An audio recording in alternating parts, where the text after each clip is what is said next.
What's going on YouTube? Welcome to my channel Money Moves with Kay. I'm Kay, and today we're going to talk about how to save $500 per month, which equals $6,000 for the year. If that's something that you're interested in, please stay tuned for the video. So the first thing you would probably want to do is create some extra income, so find it. My suggestion is to find or do the things that you're passionate about and create profit off of those things you're passionate about. Whether that be cut hair, do hair, sell things on eBay, organize people's closet, whatever the case may be, try to find extra ways to make money. So with that extra money, you will be able to cut down on the amount of money you would need to take from your budget. A lot of times when you're starting out fresh with budgeting and just trying to do better with your money, it's awfully difficult to try to scrounge up to try to find $500. Like, that sounds impossible for most people if you're just starting out to save $500, right? So cutting this and cutting that is necessary for you to get to your $500 goal. However, I think the first thing you probably want to do is try to find some more income to kind of offset, your goal. So $200 is one of the things that I kind of suggest, just because it'll get you over the hump. It is important to, however, budget, of course, which is one of my steps in here. But I want you to make sure that you have extra income coming in, right? So that's key, because if you're starting from ground zero and you're trying to figure out how am I supposed to save $500 when I really don't have any money at all, that's the first step, is to find that extra money coming into you. For me, in my household, we saved significantly more than $500, but we had to start somewhere, right? So we saved $500 just by having those other means of income come to us. One of the sources that I have coming to me, myself, my husband has his own significant sources coming to him as well. And collectively, together, we have 7 or more income streams. But for me, I have 2 coloring books that I created for kids. And these coloring books are really, really cool. They teach kids about credit. So one of the things I want you to keep in mind is that this is low content. I'll get into this video about what is low content material and books in a later video. Please comment below if you're interested in that discussion, if you want me to make a video on that. But basically what it is a coloring book. So these are my 2 books. Credit is King Kareem and Credit is Queen Charlene. These books bring in collectively well over $200 a month, but at least $200 a month. So I'm actually practicing what I'm preaching. I'm telling you a suggestion of, have at least $200 or more coming in from one source of income. Coming in as one source of income. But of course you could have multiple sources of income, but this is just one. So I wanted to just focus on that for the first one, and hopefully that helps kind of get you jump started to the other things that I suggest. All right, the second thing I would suggest is to have someone to hold you accountable. For our household, my husband and I hold each other accountable. So, it's kind of funny when you are on a budget and you're trying to do better. I'll just say that a lot of people don't like the budget word. But when you're trying to do better with your money, a lot of times you just feel restricted. So you feel like, man, I just want to spend money. But you need someone to hold you accountable and keep you laser focused on the main goal, right? So if you are making those significant goals with your spouse or boyfriend, girlfriend, whatever, family member, friend, whoever that may be for you, it's important that you have somebody hold you accountable, because there will be moments when you're like, man, I'm tired of just saving money. I just want to go ahead and just splurge and buy me some sneakers or buy this whatever. But you need that person to say, no, let's refocus ourselves. Let's get back to the goal. And for myself, that's my husband. So he has those moments where he's like, come on now, Kay, let's get back to our goal and try to focus on what we're doing. And that always kind of revamps me to say, okay, yeah, we did have a goal. I kind of forget the goal in the midst of everything. But that's highly, highly important to have a person to hold you accountable, because it can get really rough out here as far as just staying focused. And that's human nature. I kind of see a shiny object and like, ooh. But, try to stay focused and try to do your best to have somebody hold you accountable and listen to that person.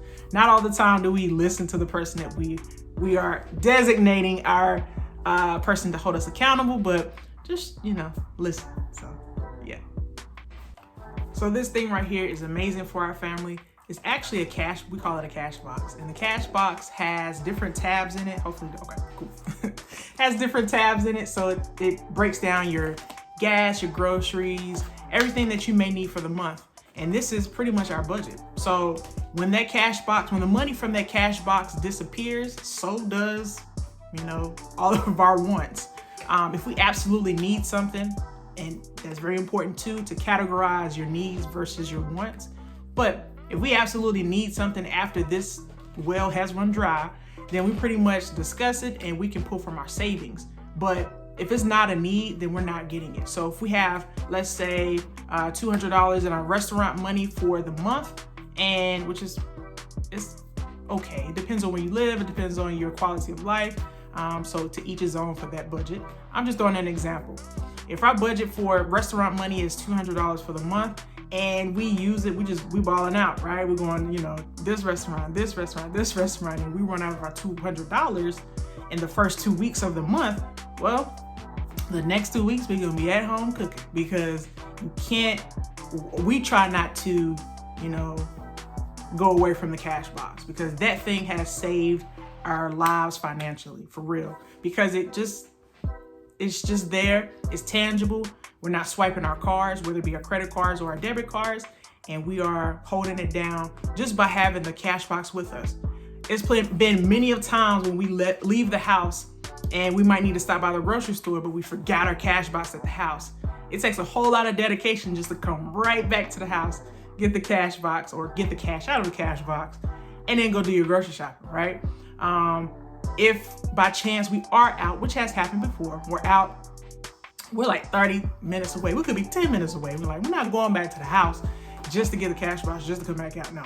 So we've used our debit card, and when we were out again, got the cash and replenished our ATM, through the ATM, replenished our bank account with the money that we use using our debit card. Hopefully that makes sense. But it takes a lot of discipline, and that's exactly what we need, and what hopefully you need to just stay the course and get through your $500 monthly savings goal. All right, so this next thing I want to talk about is the power of no. So you have to say no sometimes, especially when you're on a budget. Your friends or family members may want you to go out, have a good time, a spur of the moment. Hey, come with me next Friday to, Fridays.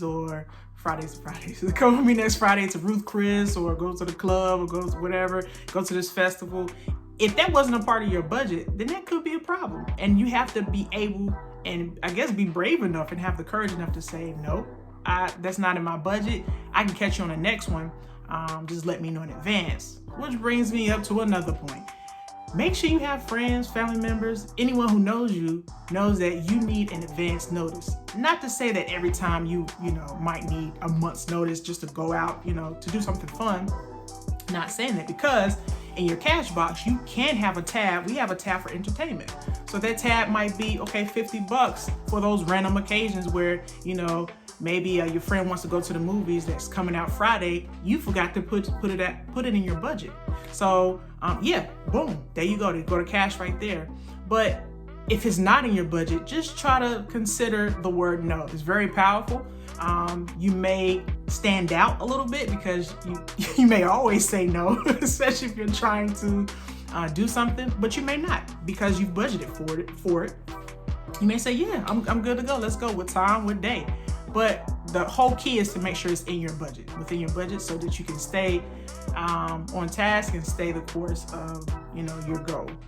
One of the things we struggled with at first is just getting adjusted to the cash box system, which has helped us tremendously. So I suggest you do that. And once you start doing that, you will actually have an easier time saying no. It won't be a big deal. Like, okay, no, I can't go because I don't have the money. And that's okay. Distinguishing between your wants and needs is very important. And sometimes socializing at that particular moment could be a true need. However, is it in your budget? If it's not in your budget, you reconsider it, right? So you want to make sure, that $500 is the shiny object that you're going after now. All right, guys, that's the end of my video. Please like, share, and comment below what are ways you save money each and every month. Maybe someone can benefit from what you comment below, something that I missed. Also, share this video with somebody who is trying to save money. Maybe what I say can help them. All right, until next time, you guys stay blessed. Peace.